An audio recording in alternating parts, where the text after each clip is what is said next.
Final Fantasy XIV is going green, Ubisoft may or may not delete your games, and new reportings about the sequel to the Switch. All this and more on Game Rivals.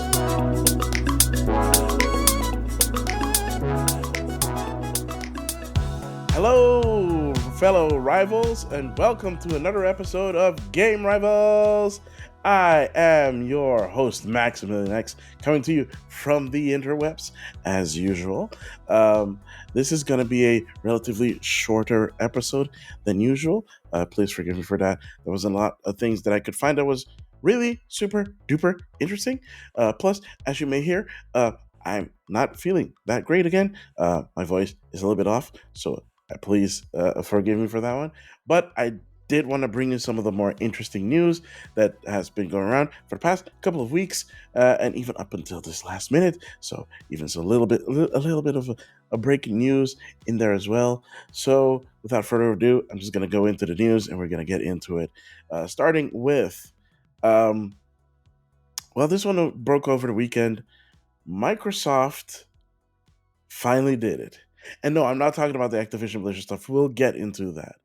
But what I mean is, for the better half of a decade now, maybe not as much as a decade, um, but for a really long time now, Microsoft has always said that they were working with Square Enix to get Final Fantasy XIV on Xbox systems. Now, you can play it on a Microsoft platform, which is PC, but you can't play it on Microsoft consoles. You can only play it on PlayStation 4 and PlayStation 5 in terms of consoles. You can play it on your PC, you can play it on Mac. But that is about to change as when they announced that they're doing a new expansion called damn it, I need to look it up real quickly. Dawn Trail? Yeah, that's the new one. Sorry, I had to look it up. Dawn Trail is coming out. Um, they had this big fan fest this past weekend where they showed off the trailer for Dawn Trail. They showed off a collaboration that they're doing with Fall Guys of all things. Yes, there's going to be a Fall Guy collaboration with Final Fantasy XIV where Final Fantasy XIV skins will be in Fall Guys. And you can play Fall Guys in Final Fantasy XIV. They showed screenshots of this, and it looks exactly like I said.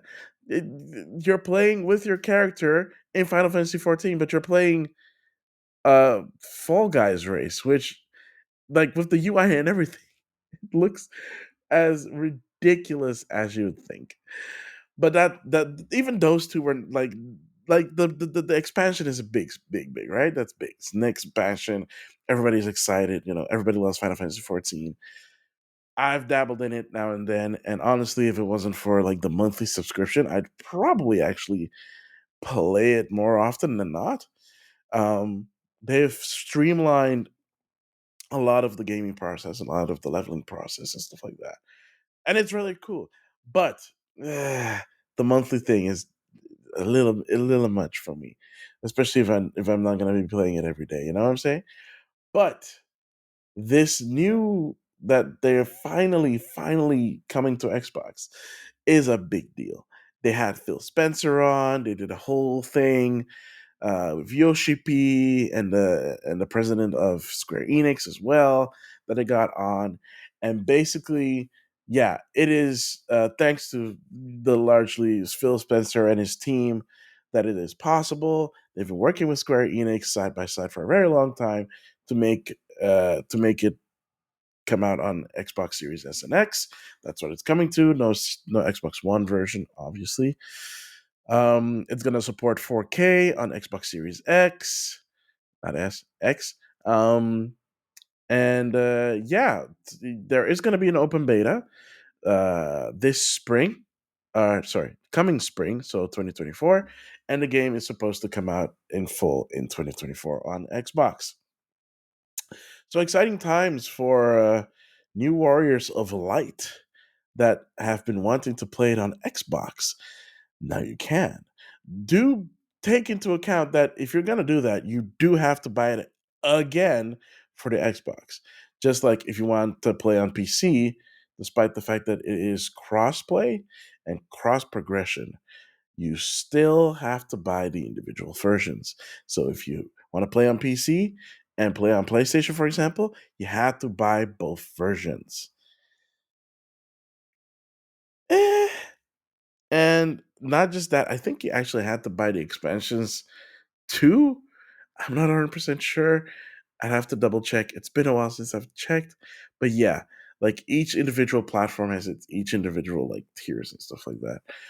So obviously, when it comes out this spring, it will also include the latest expansion, Dawn Trail. So yes, that is very cool indeed.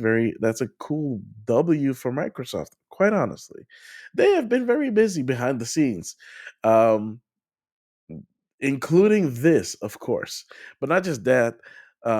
After their massive win in court 3 weeks ago, um, they, of course, had to quickly make some new arrangements because their deadline for the sale was July 18th, and July 18th have come and gone. They have settled a new date for with Activision, so they didn't have to pay the 3 billion. It's been moved to October 18th. However, if they still can't hash out the deal by October 18th, and specifically when we talk about hashing out a deal, Microsoft still needs to deal with the CMA in the UK. So once that is settled and they've figured that out, they can finally dot I's and cross T's with Activision, and then the sale will be complete, assuming if they make it to the October 18th deadline. I'm assuming they will. There's nothing that I feel like would now keep them from doing it, because the only ones that are resisting right now is the CMA in the UK. And I feel like the pressure is more on them now because every other governing body in every part of the country has said okay, right? So it's up to them now. It's up to them to hash it out with Microsoft. Once that's done, Microsoft can finish it off with Activision Blizzard. And if they don't make it by October 18th, that is also a possibility. Instead of paying Activision Blizzard 3 billion for breaching their contract, it's 4 billion. That was the new terms. That's uh, damn. Okay. That's nutty. That is absolutely flipping nutty. Um, well, I guess we'll see how that goes. Uh, I'll just leave that for that because we've talked about Activision Blizzard for many and many a times. If you want to listen to what my opinion was on that, how I felt about that, you can look that up. It's very easy to look it up. Don't worry about that. I will say this: if it does go through, this means that by at least by the latest by October 17th, um, you could probably start seeing stuff popping up on Xbox Game Pass. Of course, they've already said that all the games, Call of Duty and whatnot, will be coming to all platforms. They haven't announced the new Call of Duty yet, which I think they have done on purpose because this deal is not done. Because usually by this time, we already know what new Call of Duty is coming out, what's going to be in it, what they're going to do, what things you can expect. It's almost it's basically August at this point. If you're listening to this, it is August. We still don't know hide nor hair of that game. So, except for the rumors, of course. There are rumors going around that it's going to be Modern Warfare 3, if I'm saying that correctly. Um, and yeah, I guess we'll see for the rest of what's going to be in. Of course, Warzone 3.0, I think. Yeah, Warzone 3.0.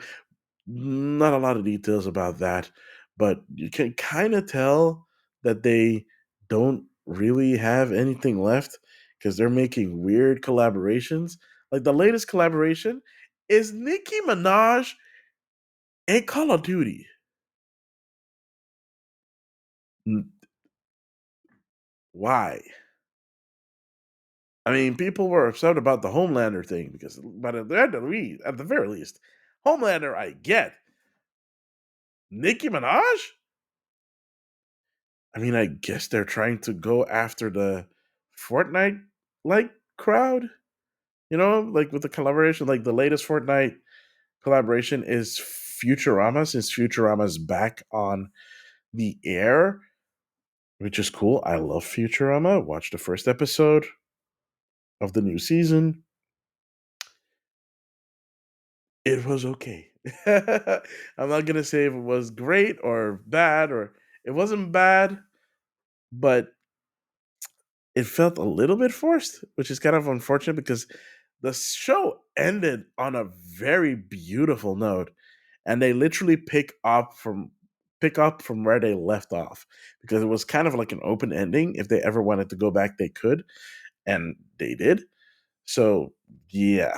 So yeah, Futurama collab in Fortnite. If you want to play as Finn or Leela or Bender, you can bite his shiny metal ass and get him. Um, so crazy collaborations aside, and all things positive, let's go to some things that are very confusing and a little bit sad. So Ubisoft apparently, allegedly, was working on a sequel to Immortals Phoenix Rising. The team that made the original game, Ubisoft Quebec, was in early development allegedly, and somewhere this month they got the word to cease development on it, citing that difficulties in marketing the IP or something like that. Which is kind of unfortunate because I feel like they didn't even give it a chance, and they're canceling it in favor of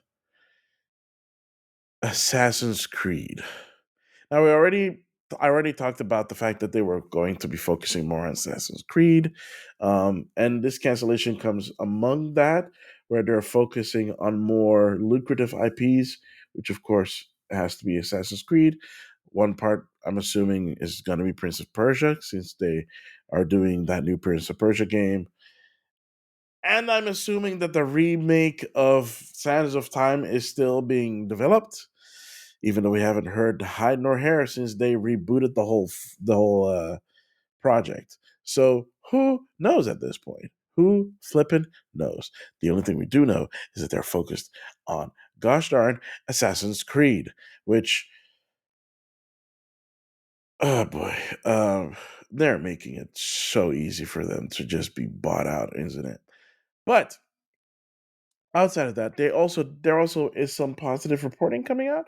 So apparently, Assassin's Creed Mirage is going to be about, I think, 20 to 25 hours of like playing through the game for the first time. I don't think that's the hours to complete the game, but to beat the game, which is saying a lot since Valhalla was unnecessarily huge, and people did not like that about Valhalla.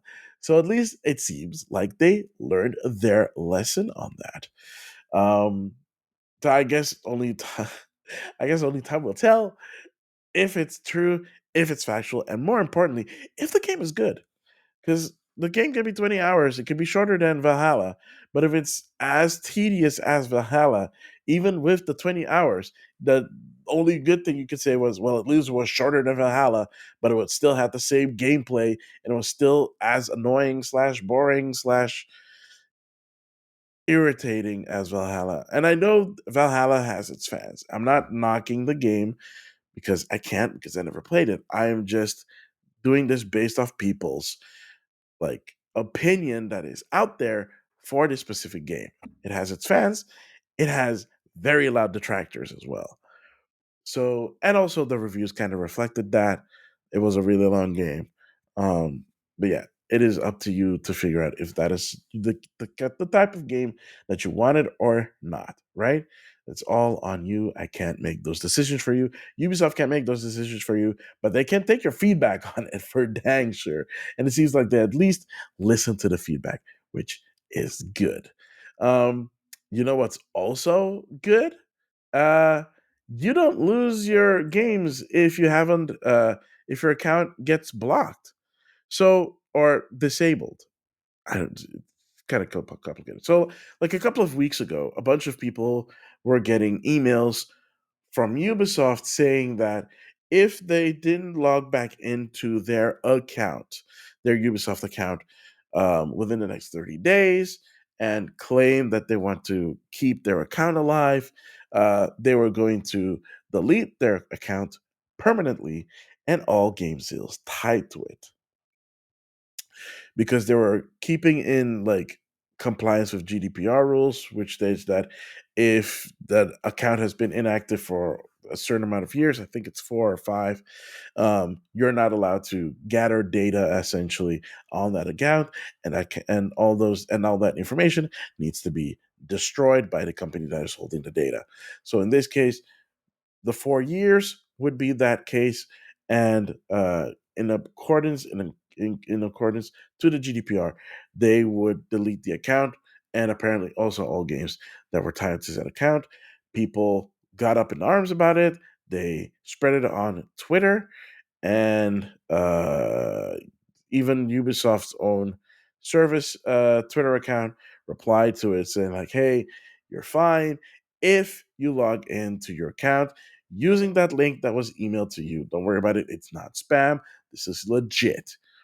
So later, it was clarified and updated that the game accounts which have game purchases or subscriptions attached to it are separate deletions for inactivity, so they don't have to worry about the games or subscriptions that they had on that gets deleted. It's the account that gets deleted, and then the games are separate, so you're still able to recover the games should need be. I don't know why they did it the way they did the first time because that made no sense. But at least now you can rest assured that if your account is up for deletion, you can still save it. You don't have to worry about that. Plus, you always get a warning 30 days in advance, and you can click the link to reactivate your account. And this is only for accounts that have been inactive for 4 years. So, depending on what kind of gamer you are, if you have a Ubisoft account that has games attached to it, if you haven't logged in almost 4 years, I would recommend doing so to at least make sure that you don't get that stupid, annoying email. Um, and if you are an avid Ubisoft fan and you play Ubisoft games every day, you shouldn't have to worry about this at all. This is just for people that have been inactive on their Ubisoft account for almost 4 years now.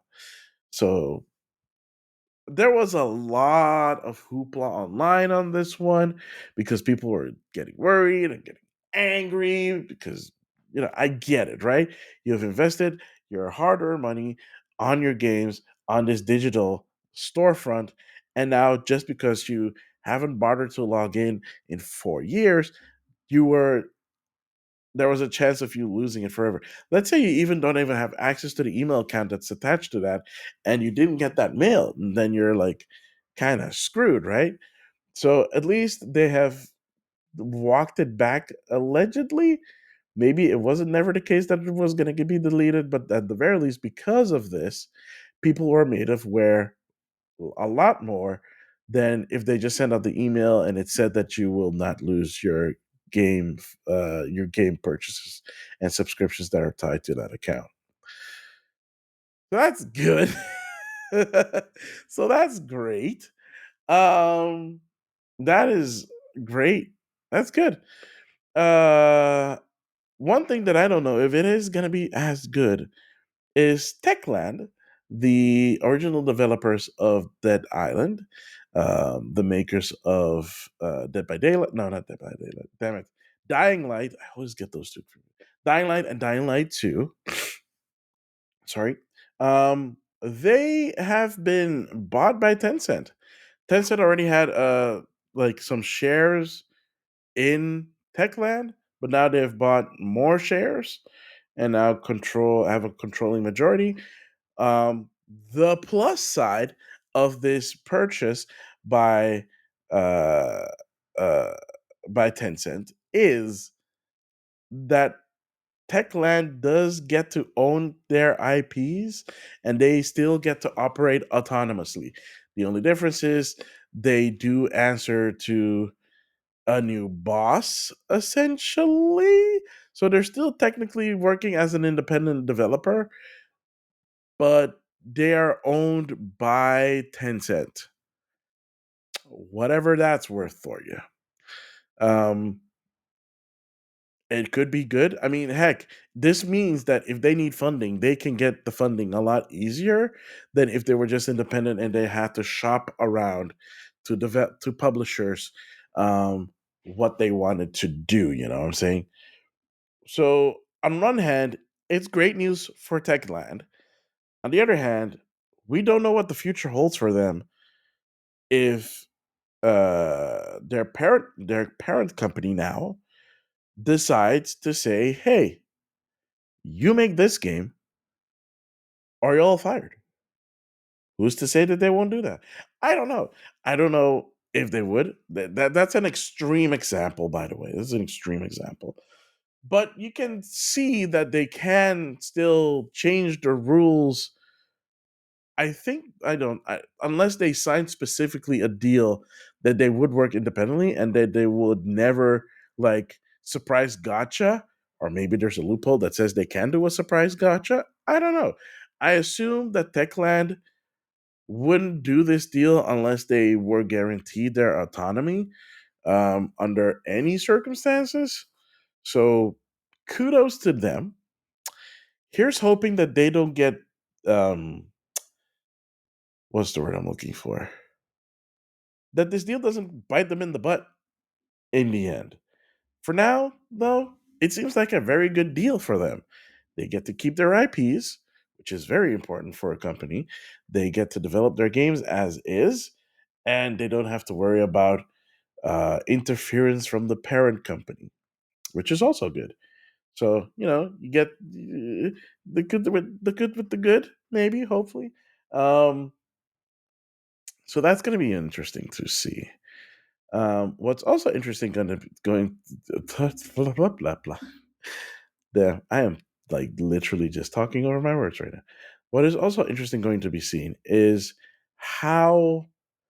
um is how the developer frictional games is going to cut back on horror. Now, if you don't know frictional games, they're the ones that developed the Amnesia series, Amnesia: The Dark Descent, the latest one, Amnesia: The Bunker, Amnesia of Pigs and Machines. Those games are fantastic horror games. I've played Amnesia: The Dark Descent back in the day when it first came out. Yeah, that scared the poop out of me. I've only touched it once since, and I was like, oh no, I remember this. No, never mind. I haven't looked at the bunker. I've heard that it's okay. The bunker is okay. I I don't know if it's like living up to the expectations that the Dark Descent had, but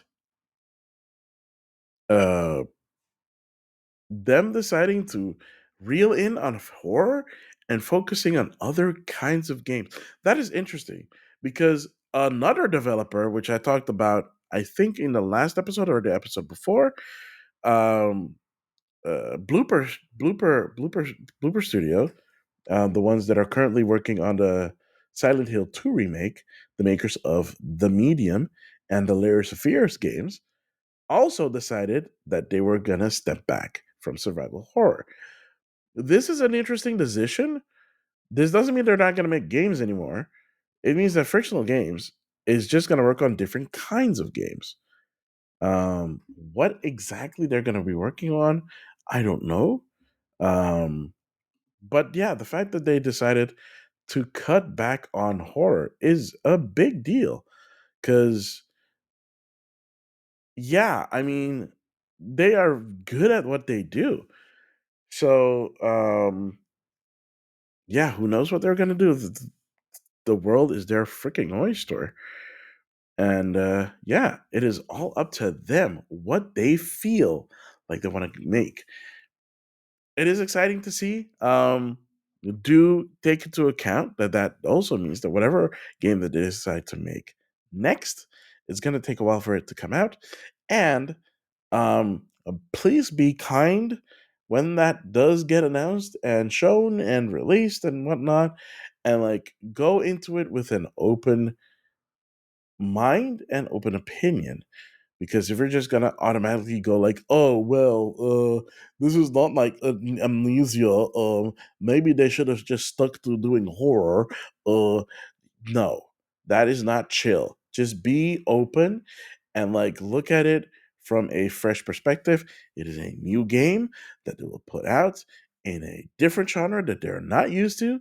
And all you can do is hope for them that they will do the very best that they can and that it works out for them. Because I mean, you don't want to be, on the one hand, if that's what your goal is, you can decide to be pigeonholed into one specific genre, but not everybody wants to be that. Not every developer, not every publisher wants to be known as the dot dot dot genre type of developer of publisher. So kudos to them for taking the really scary step of doing other stuff. Yeah, you think it's easy. It is not. It is way more scarier than that. Yeah. And lastly, and definitely not least, the one thing that I wanted to talk about before we end this episode is a new report that has come out. This one, of course, about Nintendo. This one has been reported by VGC that the system, the sequel to Switch, um, not predecessor, um, the next system after the Switch is going to come out in the second half of 2024. Now, this does make sense because in the last um, uh, shareholders meeting, President Furukawa from Nintendo did say that they have no new systems to announce in the fiscal year of 2023-2024. And unless he is big fat lying, which then I would assume he would use different wording, um, because that's kind of how that worked. Because they did something similar where they said that they weren't bringing out a new system, which was technically true when they released the OLED Switch, because it wasn't a new system, it was a revision, another revision. So you have to take these with a grain of salt. If they see the sequel to Switch as a revision, it is technically not new hardware, but it is a revision. But this has to be the new hardware because, also according to VGC, um, Prime developers, Prime partners with Nintendo have received the dev kit, um, and it is apparently going to have an LCD screen to keep the cost down, and allegedly is also using cartridges. Whether this means it's backwards compatible or not, who's to say? We are still, at this point, according to the reportings, a year away from this. I've been thinking about this one, and I have to say, I was kind of hoping that they would pull a 1080 and announce it for it to come out in March, because then it would make 100% sense. Because that point, you're going into the 7th anniversary of the Switch. And it's coming after fiscal year 23-24, which ends March 31st, 2024. That means it would come out somewhere between April and June. April, May, June. Yeah. April, May. Sorry. Yeah, April, May, June of 2024. If the reporting is to be believed, right? Because they're, of course, if they're ramping up development, that means that they're also ramping up production of the hardware itself. That means that the hardware has been finalized. That also means that they're making sure that there are enough systems to sell. If it's coming out early summer, this is going to be interesting because I don't remember the last time a system came out in summer. The same thing we said about the Switch. The last time, we don't remember the last time a system came out in the spring. So if they do release it in the first in the first fiscal quarter of the year 2024, 25, it's gonna be big. And honestly, not a moment too soon, right? Because we're still expecting two games to come out on Switch next year. Luigi's Mansion 2, aka Luigi's Mansion Dark Moon, and the new Princess Peach game, which both are supposed to come out next year. We don't know when next year, but next year. Also, don't forget, we are still owed a Metroid Prime 4, which will probably be a cross gen title now, which makes sense considering how long the game has been in development and we haven't heard anything since the reboot of the project. So at least we have three titles to look forward to with the sequel to Switch. If it's backwards compatibility, it's going to be a different case. But from what they have said in the past, they wanted to keep the ecosystem alive, including through the Nintendo account, so that your purchases allegedly would transfer to whatever future systems that comes out that Nintendo makes. That would be fantastic. Um, I'm sure that a lot of people have built up a pretty decent eShop library by now on Switch, and they would like to keep that once they move from one system to the next. Only time will tell, I guess, with this. Um, and yeah, outside of that, everything is still rumorville, man. Everything is still rumorville. Take it with a grain of salt. We don't know when it's gonna come out. My focus right now, when it comes to Nintendo, Super Mario Wonder, Super Mario RPG, maybe WarioWare as well. Um, right now, I'm playing Pikmin, so I'm good, and I'm pretty sure a lot of other Nintendo fans are good or are looking forward to the next game that's coming out this year. So, with that all said, um, yeah, I think that is gonna do it for this week. Like I said, it's gonna be relatively short because of uh, articles, but also because I am not sounding awesome. And it's amazing that I was able to last for this long. So if you're able to listen to this, thank you so much. If you're watching this, thank you so much. Appreciate you too. And as always, thank you so much for listening, watching Game Rivals. Always it's appreciated if you spread the word about Game Rival. We are on YouTube as you're looking right now. We're also on every available podcasting app. Our home is, of course, on Spotify, but we're also on Apple Podcasts, Google Podcasts, Overcast, you name it, we're probably there. You can also send feedback if you have feedback for Game Rivals. Yes, please do send it to Game Rivals Feedback at gmail.com. If we're also looking for additional hosts, single, plural, whatever people are available. Please spread the word. You can give them the email address. You can also give them my Instagram account, which is at Maximilian underscore X. You can also find me on TikTok, which is also at Maximilian, or on YouTube, which is also at Maximilian, and of course on YouTube at Game Rivals. So, with that all out of the way, I just want to say thank you again for listening. Thank you again for watching. If you're watching this on YouTube, don't forget to like, subscribe, leave a comment. That all helps for discoverability. Really appreciate it. And that is going to be it for me today. I have been always, you'll be Maximilian X, and I'll see all you beautiful rivals next time. Later.